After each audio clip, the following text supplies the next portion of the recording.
Hello and welcome to Rolling with Reviews. I'm Will, and with me as always the one who scores on a universal scale, Sarah. And today we're doing a review of Point Galaxy. Now if you're curious about our two-player perspective and accessibility, check out our other video, Rolling with Two, Point Galaxy. Sarah, tell us a bit about this game. All right. Point Galaxy is a card drafting, sequence building, and set collection game. On your turn, you will draft any 2 cards and place them in your expanding galaxy. There are a variety of ways to score points, and whoever maximizes their opportunities the best wins. All right, so why did we get this? Well, we're big fans of the Flat Out games, and we really like their Point Salad and Point City, and so this is the next game in that type of series. So we backed the crowdfunding campaign. And we got it. And we got it in. So what do we like about the game?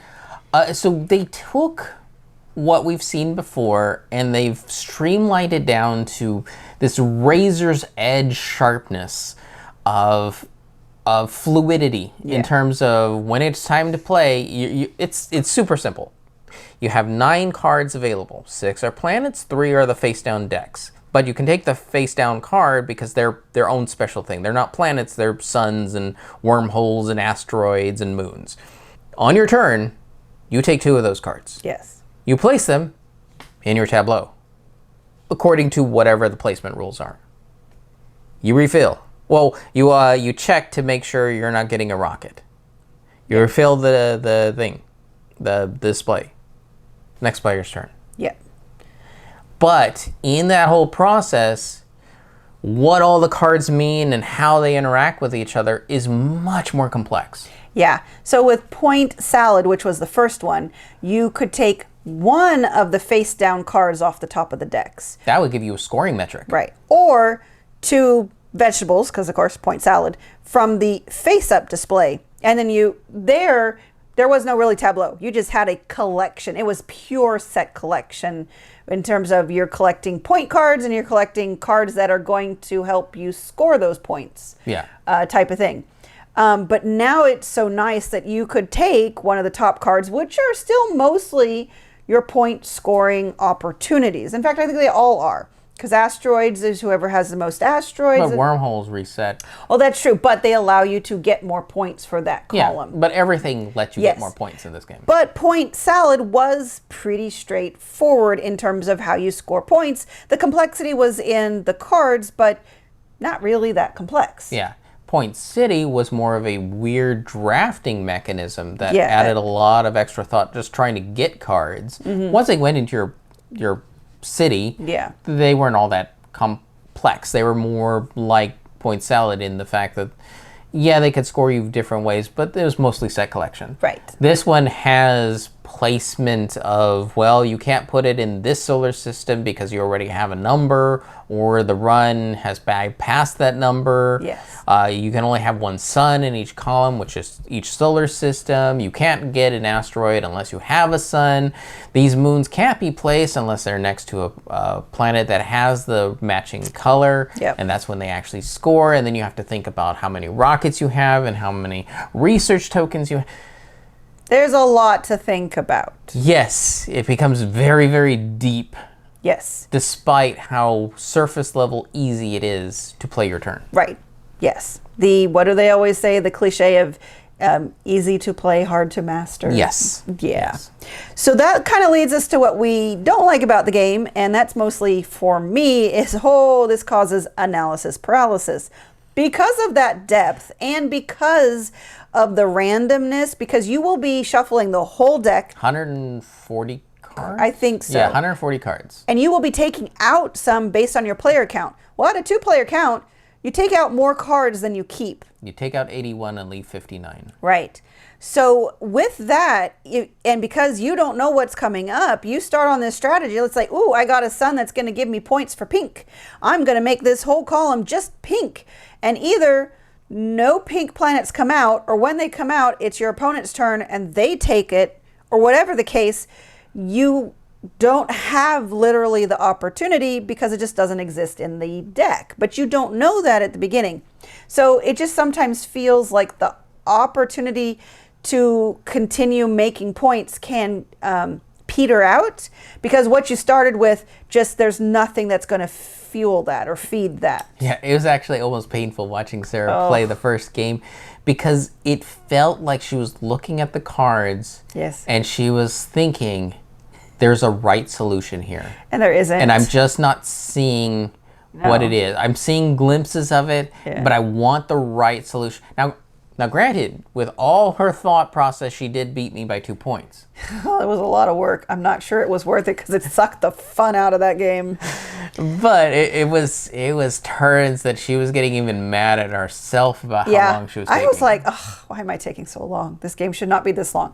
But this game will take longer than like the other, like Point Salad. And, well, Point City might be on par in length, but not quite as analysis paralysis. I did not have that with Point City, even though there was a bit of different complexity about it. Yeah, well, that one had a hierarchy of, you kind of know what you want. Right. It was just a matter of how do you get it from the display. Right.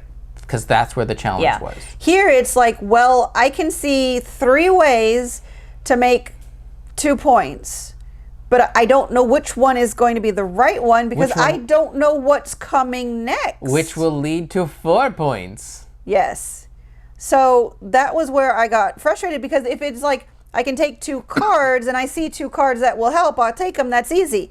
But I would often see 3 cards that could all help me, and I couldn't figure out which of the 2 of the 3 cards I should take, because again, you don't know what else is coming. And so just, it's hard, but you just kind of have to learn to let go. It just also means that, I don't know, because I lost the second game because I didn't try as hard. But you had a lot more fun. But I had a lot more fun. So balancing, it's going to be up to you. Do you want more fun? Do you want to win?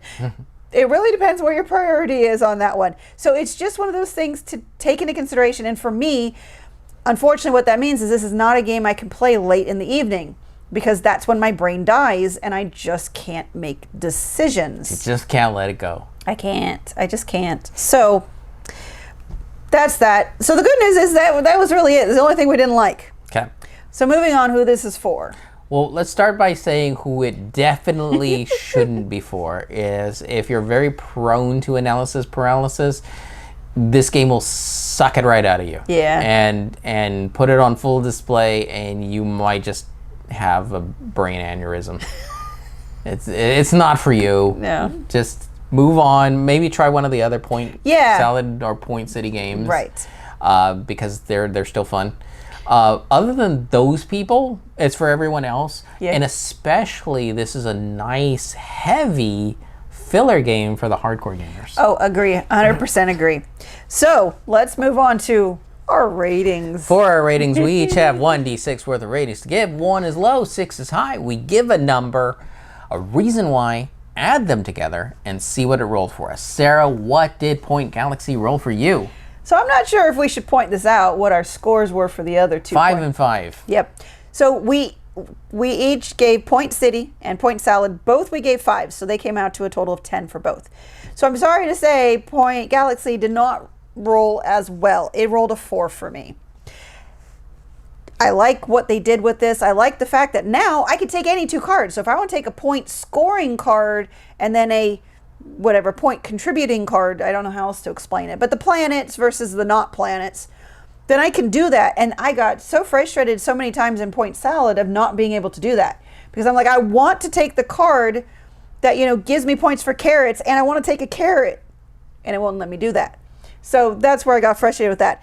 But here, I just got caught so many times of just not being able to make a decision that it sucked the fun out of it for me.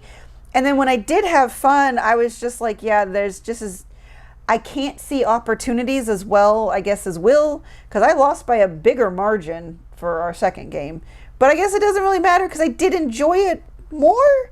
So I'm still a little unsure about it. I don't think it was terrible. I think it was maybe like 5 points. Yeah, I think it was about 5 points difference. So, and then I think we didn't really talk as much about the vision accessibility in this, but watch our Rolling with 2 video.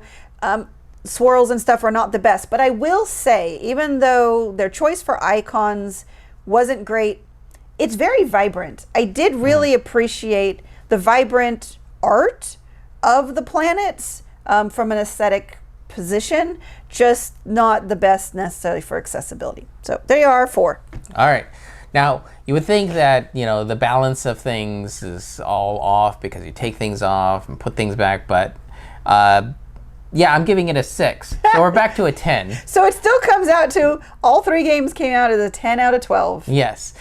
For me, this one was probably the best because it's so well honed to be the simplest possible turn with the maximum amount of game potential that comes out of that.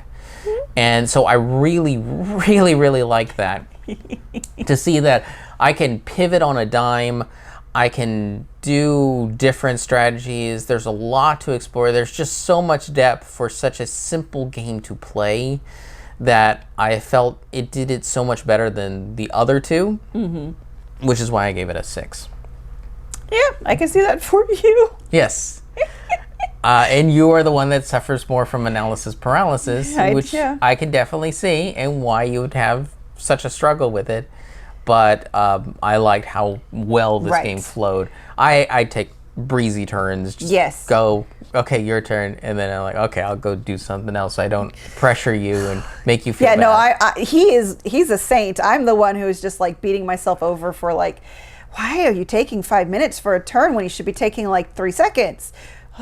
The funny thing is she would get mad at me for, I guess, not getting mad at her for taking so long. I would get mad enough for both of us. Right. Like, I don't know what you're talking about. I'm fine here. Yeah. You take your turn. Take how long whatever you need. But I will say, I do enjoy the game. I just think, like I said, this has to be a game that I play early afternoon or when I'm more refreshed. I think I can enjoy it more. Unfortunately, we played both of our games later in the evening. It just happened timing wise. Yeah. So for us, I think this is a good game to start a game day off rather than a light game to play in the evening. That needs to be Point Salad or Point City or something. So we're keeping this if it wasn't clear. It fits in with the other 2 as having the complete collection. And delivers a different experience. And it delivers a completely different... So there's a reason to play each one of the 3 games at different points and probably with different people. Yeah. So there you go. You feel very light. You start off with a salad. You want a little bit more? Maybe you visit the city. You want to go deep where you can't breathe anymore and you die from frozen exposure to radiation? You go to the galaxy. Sure will. Sure. All right, and that'll do it for us. And Sarah, yes. Why do you think planets have to be perfect? This game is all about just being messy with Evidently, galaxies. I can't. I have to have straight lines. I have to straight rows. I have to have things in a sequence, and it's hard to skip numbers. Yeah, I have problems. Okay. And we've been Rolling with Reviews. If you have any questions, comments, or concerns, you can reach out to us on the various social media platforms at Rolling with 2, that's TWO. We're on Blue Sky, Facebook, Twitter, and Instagram. For Discord, we have a channel on Tabletop Express. Check the show notes for the invite link. If you have time, check out the other content Nanaman has found for you, because remember, he's rolling with you.